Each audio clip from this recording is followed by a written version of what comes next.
যে ভক্তর কথা কি আমরা আস্বাদন করব, এই ভক্তের কথা জানতে গেলে আমাদেরকে ব্রজধাম নয়, আমাদেরকে যেতে হবে সেই ত্রেতা যুগ।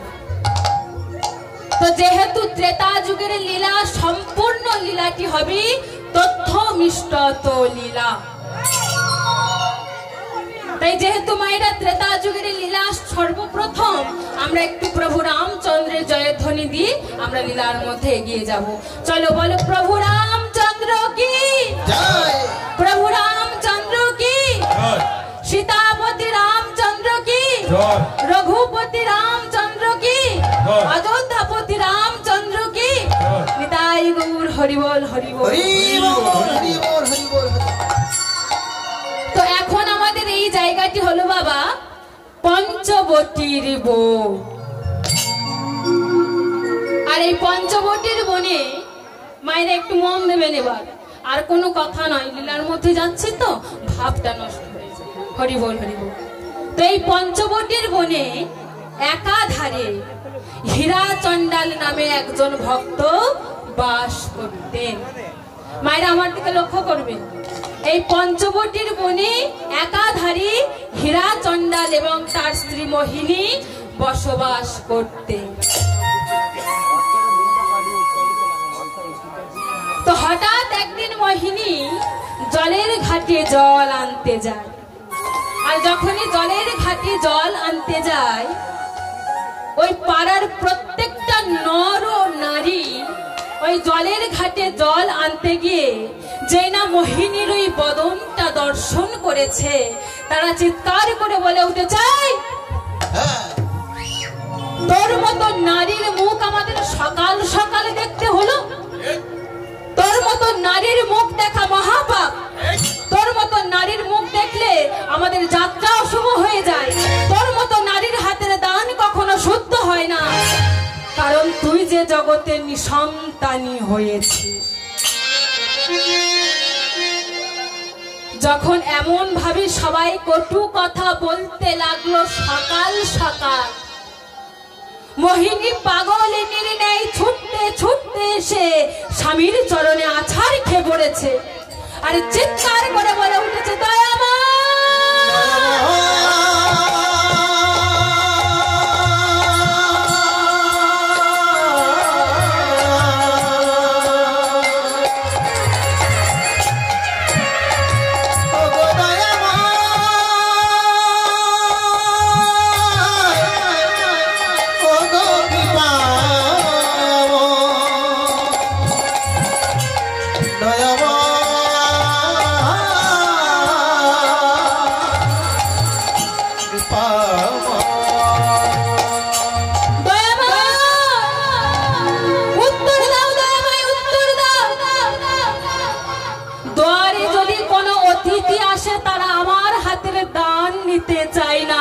কারণ আমি যে জগতে নিঃসন্তানী হয়েছি।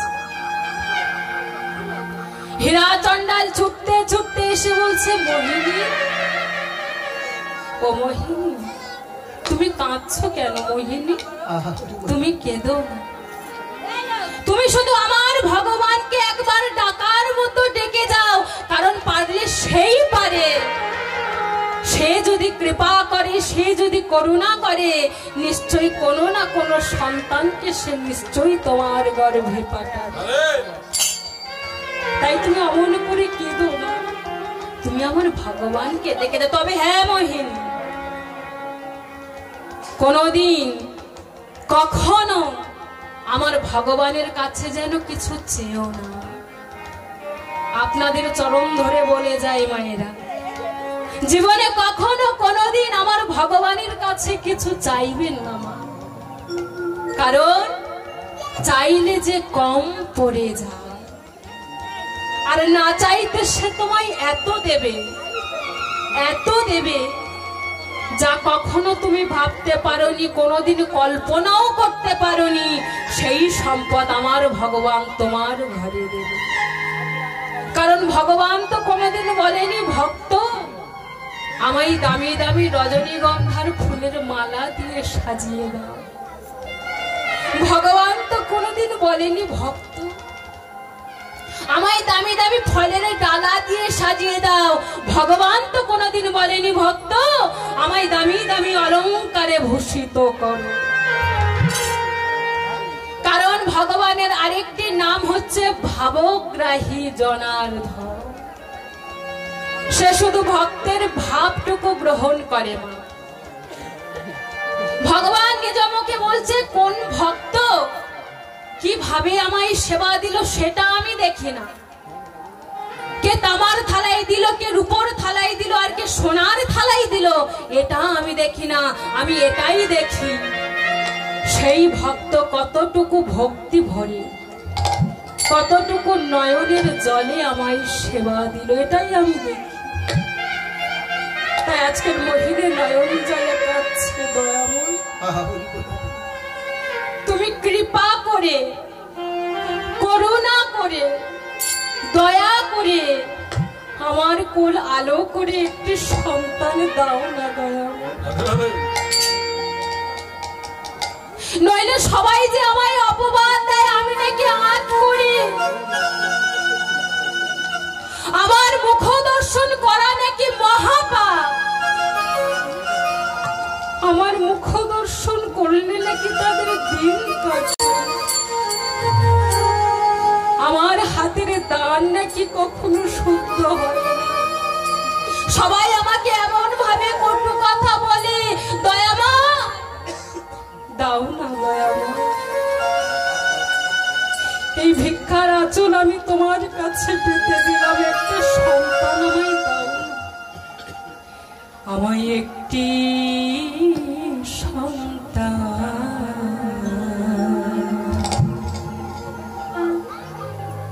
দাও হে প্রভু।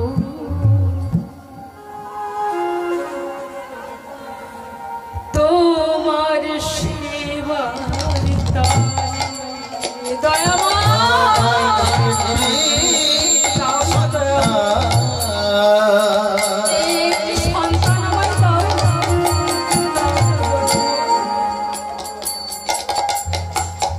দাও হে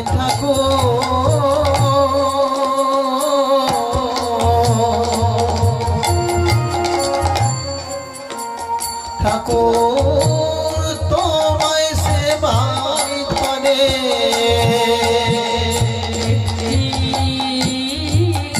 সন্তান প্রভু।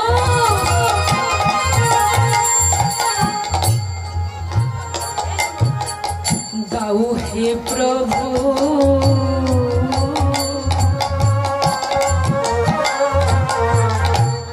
তোমার সেবার তরে আমায় একটি সন্তান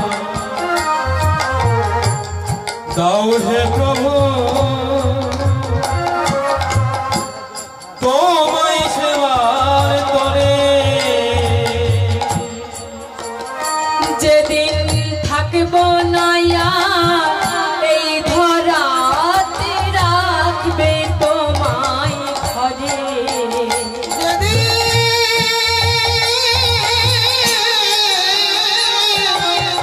থাকিব নয়া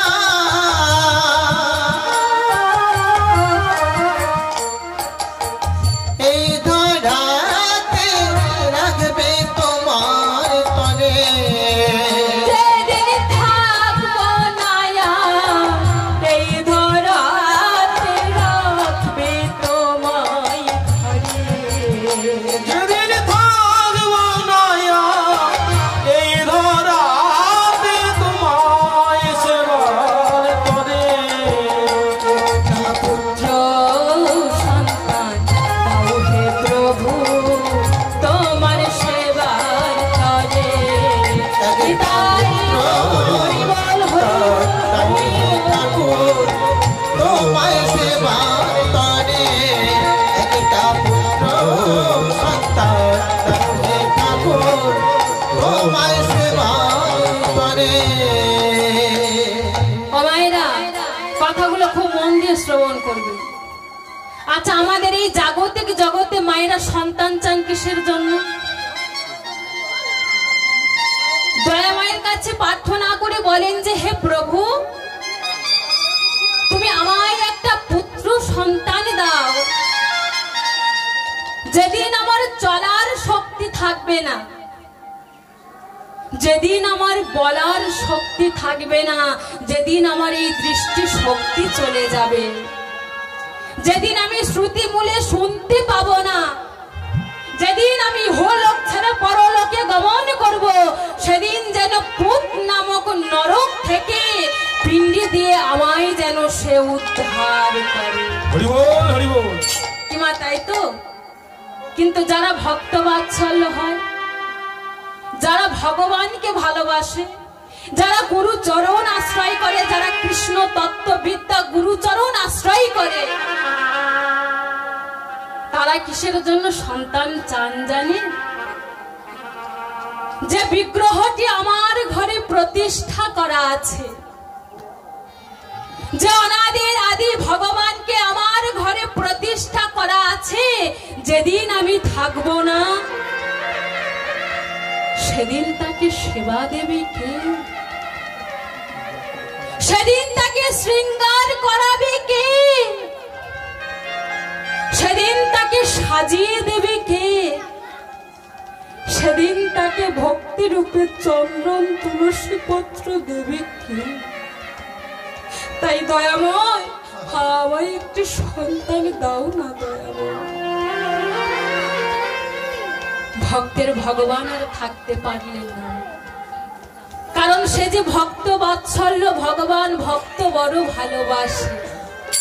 ভগবান নিজ মুখে বলেছে না, ভক্তই আমার মাতা পিতা, ভক্তই আমার গুরু, আর ভক্তই আমার নাম রেখেছে বাঞ্ছা কল্পতরু। তাই সেই বাঞ্ছা কল্পতরু ভগবান আর থাকতে পারলেন না, তিনি কৃপা করে করুণা করে মোহিনীর গর্ভে একটি সন্তান দান করলেন। যখন মোহিনীর গর্ভে একটি সন্তান দান করলেন, দেখবেন ইহ জগতে যেসব মায়েরা মা হয়েছেন বাবা, জানবেন সন্তান যখন গর্ভে আসে, একজন মা কিন্তু সে বুঝতে পারে যে তার গর্ভে সন্তান এসেছে, সে সন্তানের জননী হতে চলেছে। তাই মোহিনীও ধীরে ধীরে আস্তে আস্তে সে বুঝতে পারলো যে সে সন্তানের জননী হতে চলেছে, তার গর্ভে সন্তান এসেছে। আর যখন সে বুঝতে পারলো, চলে এলো তার মধ্যে অহংকার।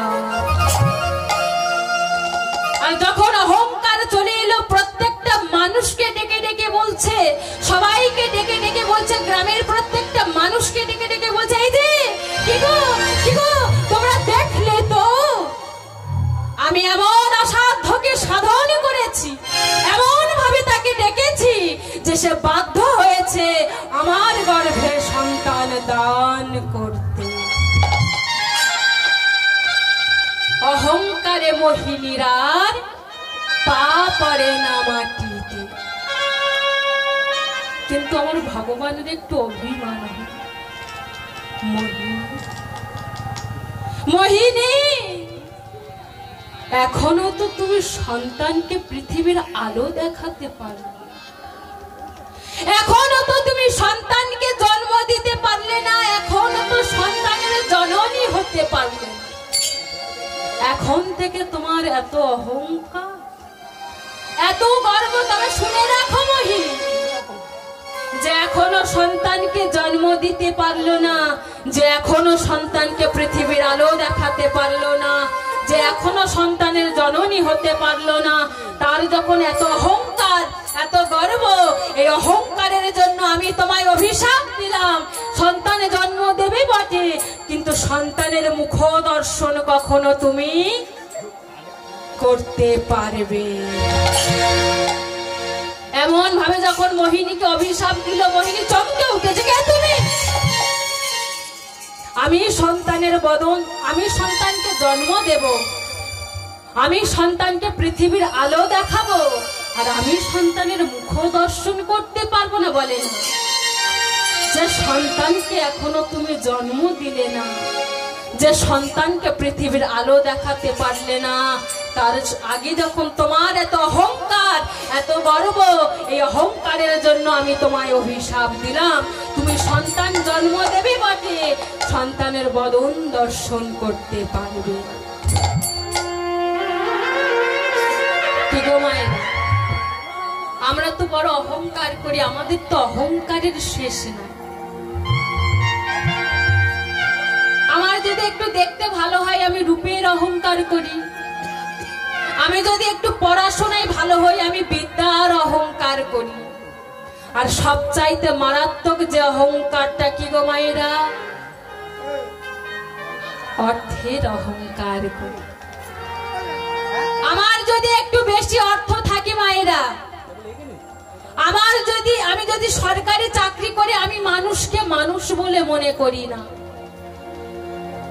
মানুষকে মানুষ বলে মনে করি না, তখন ভগবান উপরে বসে হাসে, হ্যাঁ রে আমি তো তোকে অর্থটা দিলাম, আমি অর্থ দিলাম বলেই না তুই অর্থের মালিক হলি। আর যেই না মালিক হলি সঙ্গে সঙ্গে তোর মধ্যে এত অহংকার। তবে শুনে রাখ, আমি যেমন একদিনে তোকে রাজা বানিয়েছি না, একটা সেকেন্ড সময় লাগবে না সেই রাজা থেকে পথের ভিখারি করে দিতে। কিসের এত অহংকার? আমরা এমন অনেক মানুষ আছে আজকের দিনে দাঁড়িয়ে যারা নিজেরা তো কণ্ঠে তুলসীর মালা পরি না, অথচ কোন ব্যক্তি যদি কণ্ঠে তুলসীর মালা পরে তার পিছনে লাগতেও আমরা ছাড়ি। কি গো মা, তুলসীর মালা পরতে আমাদের বড় লজ্জা করে, আর স্বামী যদি সোনার চেন এনে দেয় কি গো তখন লজ্জা করে? ওটা লজ্জা করে না, সোনার চেন দিয়েছে ভালোবেসে তাও। কিন্তু মায়েরা একবার ভাবা লাগবে আমাদের, যে স্বামী আজকে তোমাকে এত আদর করে এত ভালোবেসে যে সোনার চেনটা তোমার গলায় দিচ্ছে না, যেদিন তুমি ইহলোক ছেড়ে পরলোকে চলে যাবে সেদিন সেই স্বামী, যে স্বামী তোমাকে এত আদর করে গলায় সোনার চেনটা পরিয়ে দিয়েছে, সেই স্বামী তোমার গলায় থেকে আগে সেই সোনার চেনটা টেনে খুলে নেবে। কিন্তু আজকাল যদি ওই সোনার চেনের বদলে তোমার কণ্ঠে যদি একটা তুলসীর মালা থাকতো, কি গো মা, স্বামী কেন কারোর সাধ্যি আছে তোমার কণ্ঠ থেকে খুলে নেবে? এমন পাপ এখন এই পৃথিবীতে হয়নি, এমন পাপীর জন্ম হয়নি যে তোমার কণ্ঠ থেকে তুলসীর মালাটা খুলে নেয়। আমরা অনেক মানুষ আছি কপালে চন্দনের ফোঁটা দিতে লজ্জা করে, তিলক সেবা করতে ঘৃণা করে, ঘৃণা বোধ করি। আমরা অনেক সময় কণ্ঠে তুলসীর মালা পরি, কপালে তিলক সেবা করি। অনেক মায়েরা আছে হ্যাঁ রে, বলে যে হ্যাঁ রে এই বয়স থেকে হ্যাঁ রে কণ্ঠে তুলসীর মালা নিলি, কপালে তিলক সেবা করছিস, লজ্জা করে না? তারা যদি এই তুলসীর মালার মর্মটা বুঝতো আজকে তারা এই কথাটা বলতো না। আজকের যে চন্দনের ফোঁটা আমরা কপালে দিতে লজ্জা পাচ্ছি, ঘৃণা বোধ করছি, যেদিন আমরা এই ইহলোক ছেড়ে পরলোকে চলে যাব, এটা তো আমাদের ভাড়াটিয়া ঘর মা, আমাদের ভাড়ার মেয়াদ শেষ হয়ে গেলে যেদিন আমাদের ডাক আসবে যতই আমার আমার করো, পড়ে থাকবে সরকারি খামার, সরকারি খামার ফেলে রেখে আমাদের চলে যেতে হবে। যেদিন এই ভাড়াটিয়া ঘর ছেড়ে দিয়ে আমাদের আপন ঘরে যাব, যে চন্দনের ফোঁটাটা দিতে তুমি আজকের লজ্জা বোধ করছো, সেই দিন আর 5টা মানুষ এসে তোমার কপালে সেই চন্দনের ফোঁটা দিয়ে বিয়ের সাজে সাজিয়ে দেবে। সেদিন তুমি দেখতে পারবে না, তুমি জানতে পারবে না। সবাই খাবে বিয়ের খাবার, দয়াল আমার খাওয়া হলো। আমার যেদিন বিয়ে হবে দয়াল আমি তো দেখতে পাবো না। মহাজন কিন্তু এই জাগতিক জগতে যে হুল্লোড় করে বিয়ে হয় এই বিয়ের কথা কিন্তু বললো না। কোন বিয়ের কথা বললো? যেদিন আমাদের আসল বিয়ে হবে সেদিন আত্মীয় পরিজন বন্ধু বান্ধব সবাই আমার বিয়েতে এসে উদর পরিপূর্ণ করে খেয়ে চলে যাবে। সেদিন আমি তো খেতে পারবো না, সেদিন আমি তো দেখতে পাবো না। তাই আজকে যে প্রেয়সীকে তুমি এত ভালোবেসে, যার জন্য ভগবানের কাছে যেতে সময় পাচ্ছ না সেই প্রেয়সী, যাকে এত জীবনের থেকে বেশি ভালোবেসেছো সেই প্রেয়সী যেদিন তুমি মারা যাবে সেদিন হাতে গঙ্গার জল গোবর জল নিয়ে দাঁড়িয়ে থাকবে যে কখন ডেড বডিটা তুলে নিয়ে যাবে আর কখন গোবর জল ছড়া দেবে। হরি বল, হরি বল, হরি বল। সেই জন্য মহাজন বলছে এই পৃথিবীতে কেউ তোমার আপন নয়, একবার ভেবে দেখো, ভেবে দেখে মন কেউ কারো নয়, মিছে ভ্রমে ভূমণ্ডলে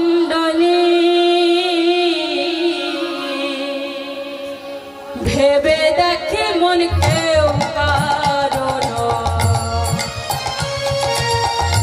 মিছে ভ্রমে ভূমণ্ডলে ভেবে দেখে মন কেউ কারো নয়,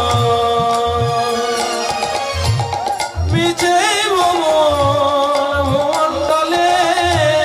ভেবে দেখে মন কেউ কারো,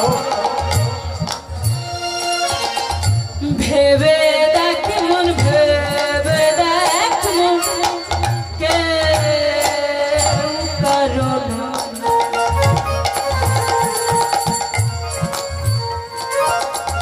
মিছে ভ্রমে ভূমণ্ডলে ভেবে দেখ কেউ কারো নয়,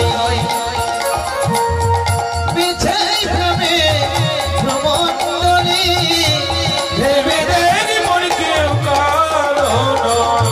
ভুলো না না না না না, ভুলো না দক্ষিণা কালী,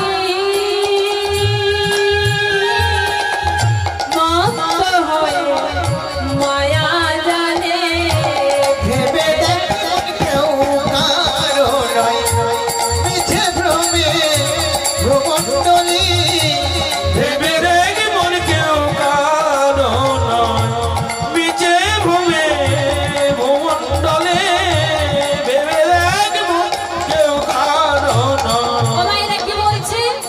ভেবে দেখ মন কেউ কারো নয়, মিছে ভ্রমে ভূমণ্ডলে। এ পৃথিবীতে কেউ আমাদের আপন নয় মা, সেই জন্য বলছে যার জন্য মরো ভেবে,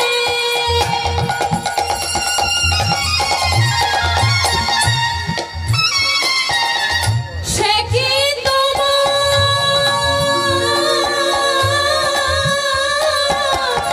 সঙ্গে যাবে, ওরে যার জন্য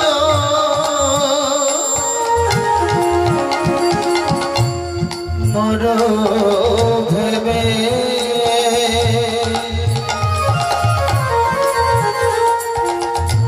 সে কি তোমার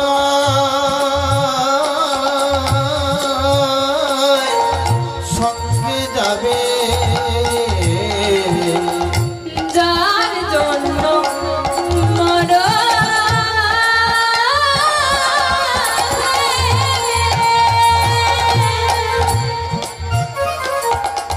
সে কি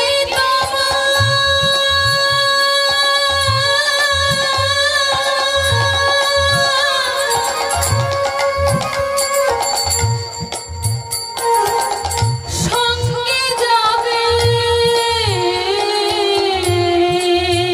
ওরে যার জন্য, যার জন্য মরো ভেবে, ওগো কৃপাময়,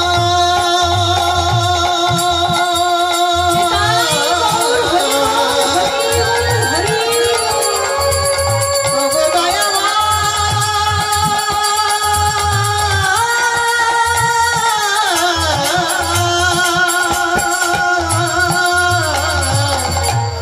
জানি জন্য মরো ভেবে, সে কি তোমায় সঙ্গে যাবে,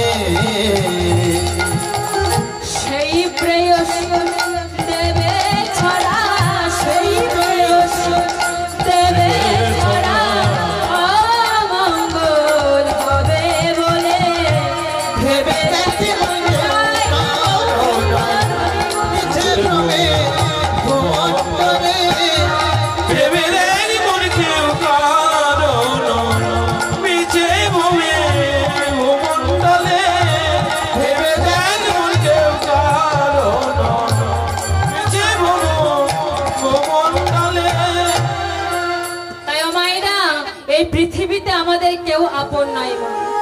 সেই জন্য বলছে সৎ সঙ্গ করো, সৎ সঙ্গ করে অসতে বিলাস, তেই কারণে লাগিল যে কর্ম ভঙ্গ। সেই জন্য বলছে মায়েরা আমাদেরকে সৎ সঙ্গ করতে হবে আর অসৎ সঙ্গটাকে ছাড়তে হবে। তাহলে সৎ সঙ্গ কোনটা না, এটাই হলো সৎ সঙ্গ। এই হরিনাম হলো সৎ সঙ্গ। যেখানে সাধু গুরু বৈষ্ণবের মেলা বসেছে সেটাই হলো সৎসঙ্গ। যেখানে হরিনাম হচ্ছে, যেখানে কীর্তন হচ্ছে, যেখানে হরির বাসর হচ্ছে, সেটাই হলো সৎসঙ্গ।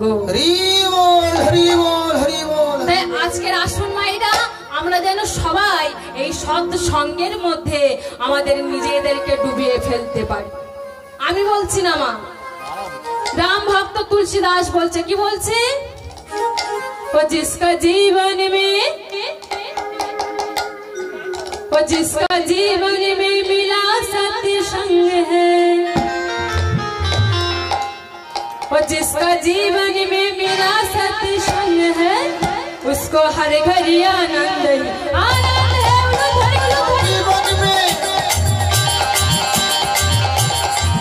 जिसका जीवन में मिला सत्य संग है, उसको हर घड़ी आनंद है।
जीवन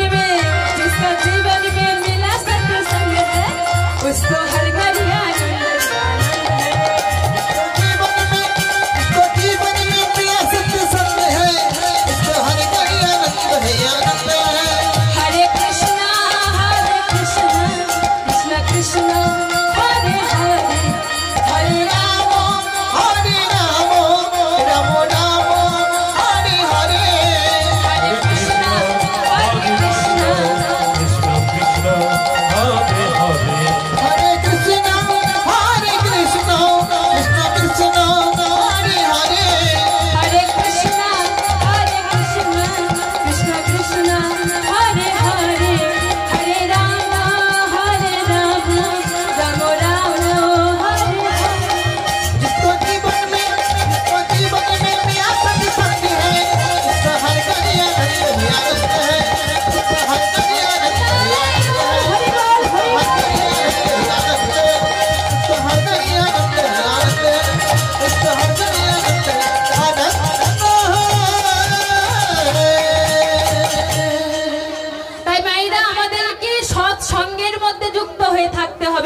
অসৎ সঙ্গে নয়। এতগুলো কথা বলার একটাই কারণ যে সৎ সঙ্গ করতে হবে, অসৎ সঙ্গ নয়। কারণ অহংকার করলে কোনোদিনও ভগবানকে পাওয়া যায় না, তাই না?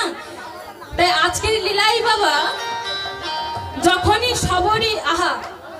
যখনই মোহিনী অহংকার করলো, অহংকার করার সঙ্গে সঙ্গে ভগবান তাকে কি অভিশাপ দিল যে তুমি সন্তানে জন্ম দেবে বটে, কিন্তু সন্তানের মুখ দর্শন তুমি কখনো করতে পারবে না। যখন এমন ভাবে অভিশাপ দিয়ে গেল, আজকের মোহিনী ধরতে পারলো না, বুঝেও বুঝতে পারলো না যে কে তাকে অভিশাপটা দিয়ে গেল। দেখতে দেখতে মোহিনীর 10 মাস 10 দিন গর্ভ হলো। তো যখন মোহিনীর 10 মাস 10 দিন গর্ভ হয়েছে মা, শুরু হয়েছে ভগবান ভক্তের প্রতি লড়াই। লড়াইটা কেমন দেখেন মা, একটু আস্তে সবাই আস্তে। লড়াইটা কেমন দেখেন মায়েরা। হঠাৎ মোহিনীর সংসারে এত অভাব, এত কষ্ট যে মোহিনী আজ 3 দিন হয়ে গেল সে কিছু খেতে পেল না। আজ 3 দিন হয়ে গেল সে কিছু খেতে পেল না। চিন্তা করা লাগবে মা, একজন গর্ভবতী মহিলা, একজন গর্ভবতী মা আজ 3 দিন হয়ে গেল সে কিছু খেতে পেল না। তাই স্বামীকে ডেকে বলছে, স্বামী যাও না স্বামী, আমার জন্য কিছু সেবার ব্যবস্থা করো না। বড় কষ্ট, বড় জ্বালা, বড় যন্ত্রণা, আমি যে আর সহ্য করতে পারছি না স্বামী, বড্ড খিদে পেয়েছে, যাও না স্বামী, আমার জন্য কিছু সেবার ব্যবস্থা করো না। যখন এমন ভাবে স্ত্রী বলেছে মা, আজকের হীরা চন্ডাল মোহিনীর কথা মতো মোহিনীকে ঘরের মধ্যে রেখে বেরিয়ে পড়েছে সেবার দ্রব্য আনবার জন্য। আর যখন সে বেরিয়ে পড়েছে ঠিক এমন সময় ভগবান দৈববাণী করেছে, পবন দে, বরুণ দে, ইন্দ্র দে, যাও তোমরা এমন প্রবল ঝড় বৃষ্টি তোলো, এমন ভাবে ঝড় বৃষ্টি তোলো যাতে হীরা চন্ডাল কোনো ভাবেই যেন ঘরে না পৌঁছাতে পারে। তবে দেখো আমার ভক্তের অঙ্গে আঘাত যেন না লাগে। আজকের মা ভগবান যেই না স্মরণ করেছে, স্মরণ করবা মাত্রই শুরু হলো প্রবল ঝড় বৃষ্টি। এত প্রবল ঝড় বৃষ্টি হচ্ছে, এত ঝড় বৃষ্টি হচ্ছে যে হীরা চন্ডাল ভিক্ষা পেয়েছে, কিন্তু সে একটি গাছের তলায় চুপটি করে দাঁড়িয়ে আছে, ঘরে পৌঁছাতে পারছে। আর ঠিক এমন সময় মোহিনীর শুরু হলো প্রসব যন্ত্রণা। ভগবান বলেছে না, যে করে আমার আশ আমি করি তার সর্বনাশ, তথাপিও যদি না ছাড়ি পাশ আমি তখনই হয়ে যাই তার দাসেরও অনুদাস। তাই দেখি মোহিনী তুমি এবার কি করো। এই বলে মা এত প্রবল ঝড়, এত প্রবল প্রসব যন্ত্রণা উঠেছে মোহিনীর, এত প্রসব যন্ত্রণা উঠেছে, প্রসব যন্ত্রণায় ছটপট ছটপট করছে, বড় জ্বালা, বড় কষ্ট, বড় যন্ত্রণা আর সহ্য করতে পারছে না। এত প্রবল প্রসব যন্ত্রণা হচ্ছে, প্রসব যন্ত্রণায় ছটপট ছটপট করতে করতে চিৎকার করে বলে উঠেছে, কেউ কি নেই, কেউ কি নেই, কেউ কি নেই যে আমার কাছে আসে, আমি যে আর সহ্য করতে পারছি না, বড় জ্বালা, বড় কষ্ট, বড় যন্ত্রণা, আমি যে আর সহ্য করতে পারছি। প্রসব যন্ত্রণায় ছটপট ছটপট করতে করতে মোহিনীর কোল আলো করে একটি ফুটফুটে কন্যা সন্তান জন্মগ্রহণ করে। যেই না মেয়েটা ভূমিষ্ঠ হলো, ভূমিষ্ঠ হওয়ার সঙ্গে সঙ্গে এদিকে ঝড় বৃষ্টিও থেমে গেল। আর যেই না মেয়েটা ভূমিষ্ঠ হলো, ভূমিষ্ঠ হওয়ার সঙ্গে সঙ্গে তার মা মোহিনী চিরজনমের মতো প্রাণ ত্যাগ করলো। এদিকে কিন্তু হীরা চন্ডাল বাবা কিছু জানে না।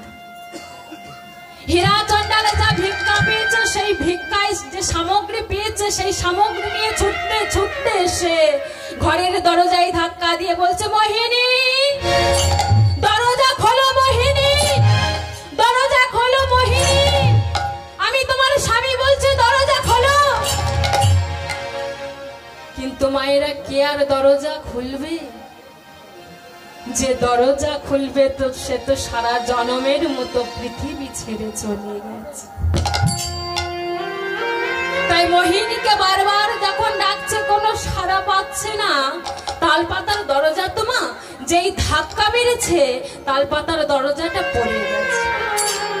আর যেই না পড়ে গেছে সঙ্গে সঙ্গে ঘরের ভিতর প্রবেশ করে দেখছে একাধারে মোহিনী অচৈতন্য হয়ে পড়ে রয়েছে, আর একাধারে সেই ছোট্ট সন্তান। এখন বাবা হীরাচন্দ্র তো কোনোদিনও বাবা বলা ধন দেখেনি, তাই যেই মেয়েটাকে দেখেছে সঙ্গে সঙ্গে মেয়েটাকে কোলে তুলে নিয়েছে।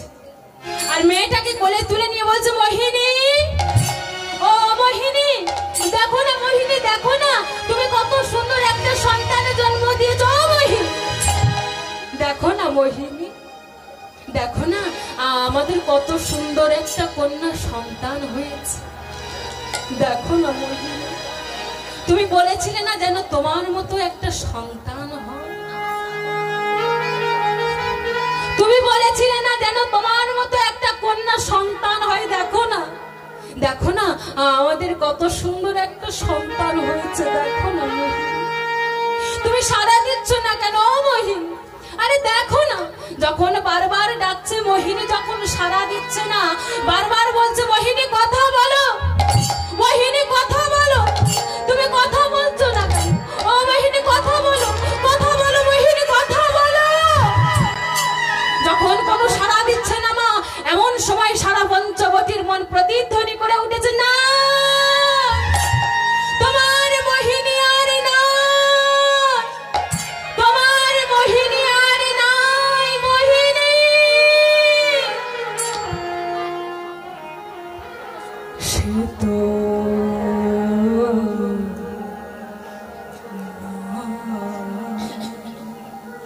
মোহিনী, সে তো ও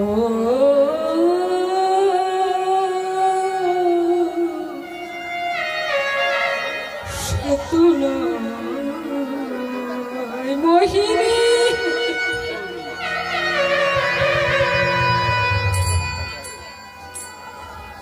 চলে গেছে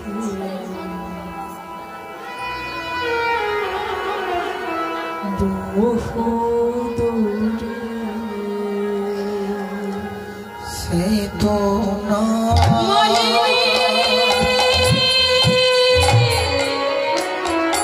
দেখো না মোহিনী, দেখো না তুমি কত সুন্দর একটা সন্তান।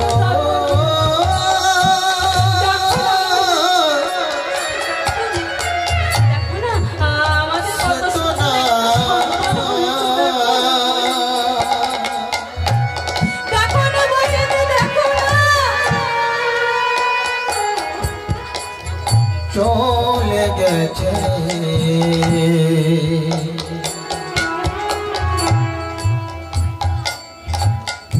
বহু দূরে, সে তো মোহিনী,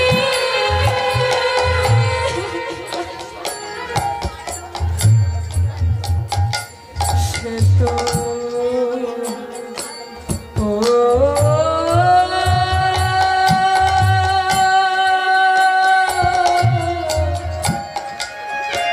সে তো নয় মোহিনী,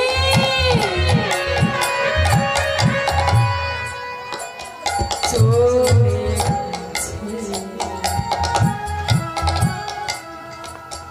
বহু দূরে, সে তো না, সে তো না, সে তো না,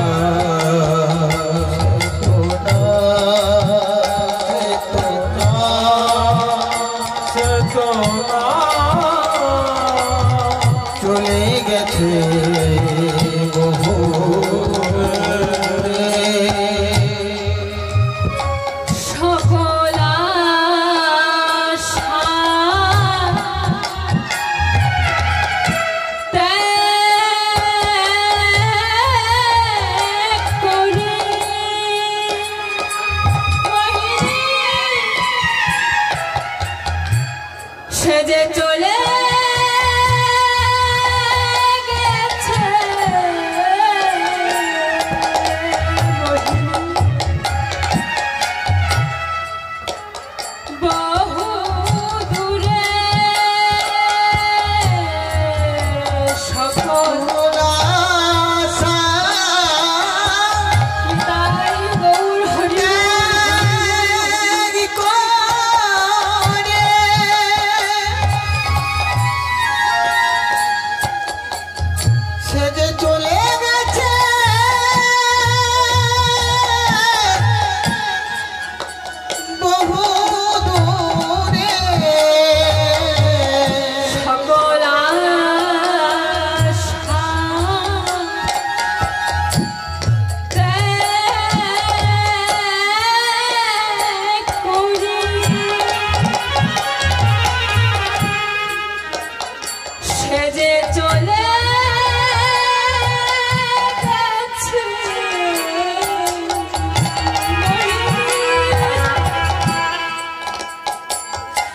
বহু দূরে।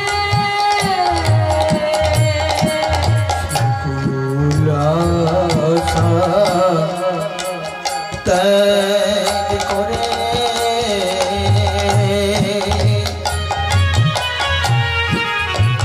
সে যে চলে গেছে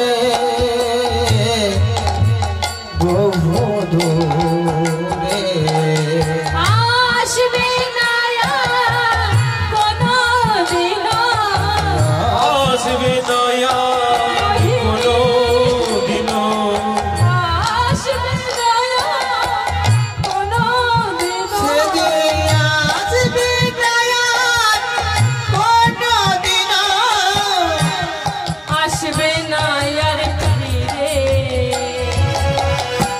মোহিনী সে যে চলে গেছে বহু দূরে। সে তো না গৌর হরি বল, হরি বল, হরি বল। সে তো না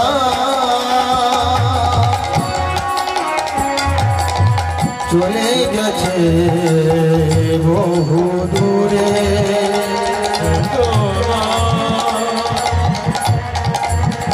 সে তো না, চলে গেছে বহু দূরে। মোহিনী